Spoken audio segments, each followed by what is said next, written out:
In 1955, in San Francisco, a boy was born who even could not imagine that one day his name the whole world will know. But it all started with a refusal. His biological mother gave the baby for adoption because was a young student and was afraid that cannot give the child a future. Someone else could all life feel themselves unneeded. But not Steve Jobs.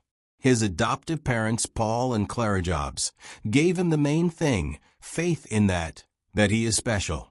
Paul was not an engineer, but loved to tinker, and to little Steve gave to take apart the motor by the screw. And exactly there in the small garage with an old wooden table, the future genius for the first time felt, technology, this is magic, and he wants to control this magic. In school, Jobs was a rebel. Teachers said that he is difficult, sharp, too emotional. But one teacher, Mrs. Hill, saw in him abilities. She spoke with him as if he is an adult, serious, talented. And for the first time Steve felt, if someone believes in your possibilities, you stop doubting in yourself. In high school he met a person who will change his life, Steve Wozniak, a modest, genius techie. They were opposites. Wozniak, a quiet laboratory legend. Jobs, a charismatic seller of dreams. Together, they were an explosive mixture. Steve was 19 when for the first time he understood that he wants to create something more than just gadgets. He wanted to change how people interact with the world. In this period, he experimented with ideas, lifestyle, traveled, searched for himself. And although his path was indirect, exactly this taught him to look wider than others.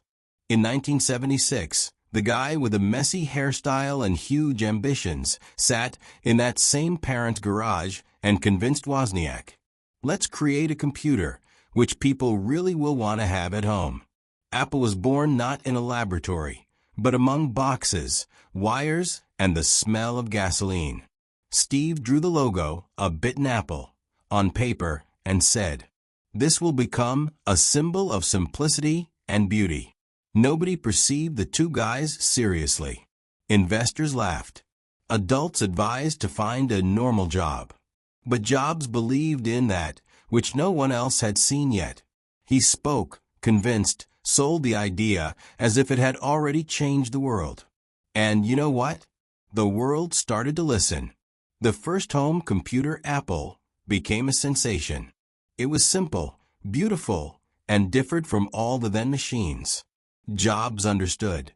Technologies must be not cold mechanisms, but an extension of the person.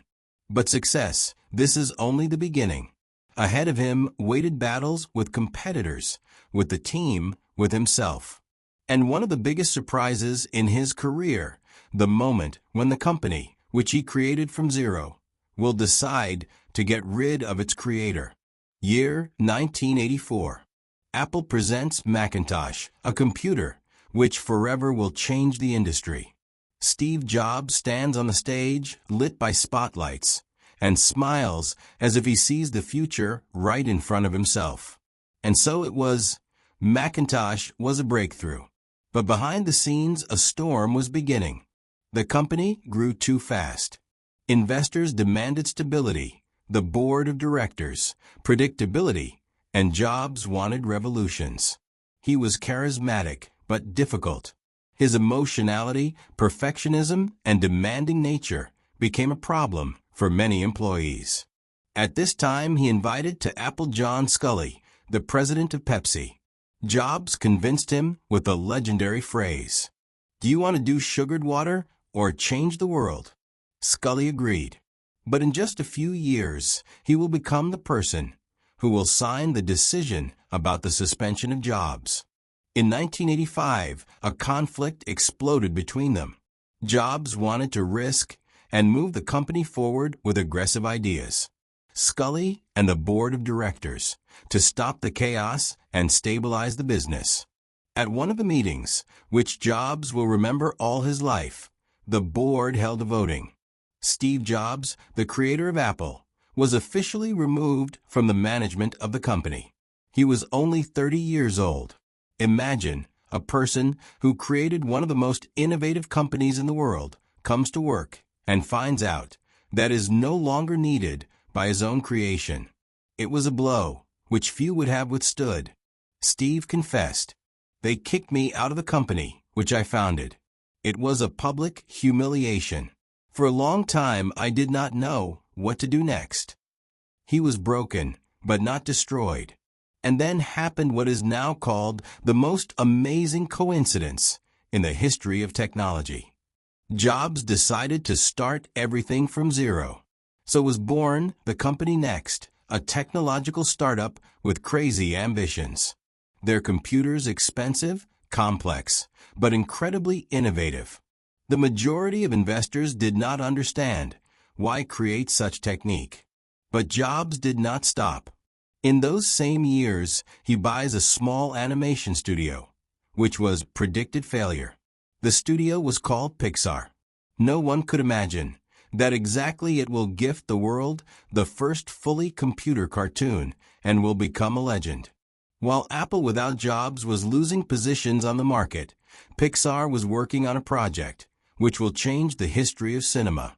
In 1995 comes out Toy Story.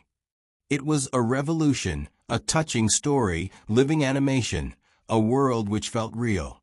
Pixar turned into a machine of success, and Jobs into a billionaire. And here is the paradox. Jobs, expelled from a technology company, became the king of animation. But the biggest turn was ahead. At the end of the 90s, Apple found itself on the edge of bankruptcy. Products were not selling. Competitors were overtaking. The company was losing millions. And then the board of directors decided to make a step, which seemed to many desperate. They called Jobs back. The person whom once they expelled. The person with whom they could not work. The person who created and then lost Apple. Steve returned to the company, but already a different one. The road through failures, risks, and new victories changed him. He understood that creativity and discipline can coexist, that revolution requires strategies, and that sometimes the best thing that can happen is a fall which forces to grow. Apple stood on the threshold of a second birth. And what Jobs will do next will forever change the world of technologies and the way in which we interact with music, telephones, and information. Year 1997. Steve Jobs returns to Apple. The company is exhausted, loss-making, and almost on the edge of closure. Products too many, and none is successfully selling. Employees are confused. Investors are nervous. The majority of experts agrees in one. Apple will not survive. But Jobs enters the headquarters calm and focused. Many were waiting that he will return as a formidable revolutionary who will scream and break everything around. But a different Steve returned, wiser, more precise, more strategic. The first thing he did, stop the chaos. We are creating too many products. People do not understand what to choose. He erases half of the product line, leaves only that which has a chance to overturn the market. Next, the most important, he returns to Apple its soul, simplicity, beauty, and the idea that technologies should work easily and inspire. In 1998 is born iMac, bright, transparent, unexpected. It was not similar to any computer of that time. And the main thing, people fell in love with it from the first glance. Apple came to life. But this was only the beginning. 2001 iPod. At the presentation, Jobs holds in his hand a little silver box. 1,000 songs in your pocket, he says. And the music world will never be as before. People bought iPod not because it was a player.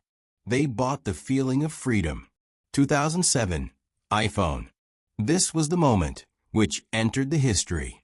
Steve comes out on the stage and says, "Today we will present 3 products. A telephone, a music player, an internet device." Pause. This is one and the same product. The hall exploded with applause. iPhone was the future in the hands. It changed everything from communications to whole industries. 2010, iPad. When Jobs showed the tablet, critics laughed. Why is this?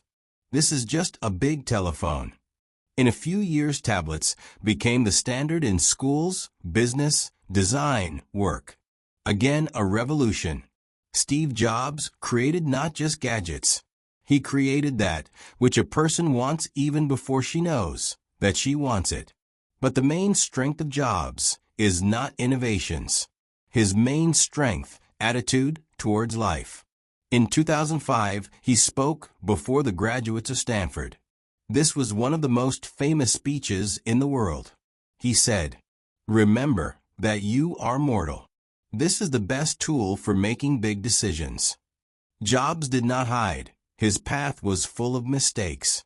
He was sharp, sometimes too demanding, sometimes wrong.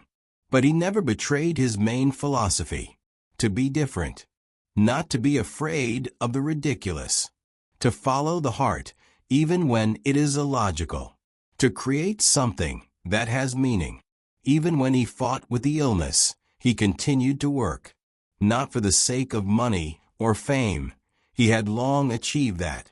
He worked for the sake of a cause, which made him alive. His legacy today. Apple, one of the most influential companies in the world. Its products form modern culture. Young entrepreneurs still quote Jobs and learn from him to think differently.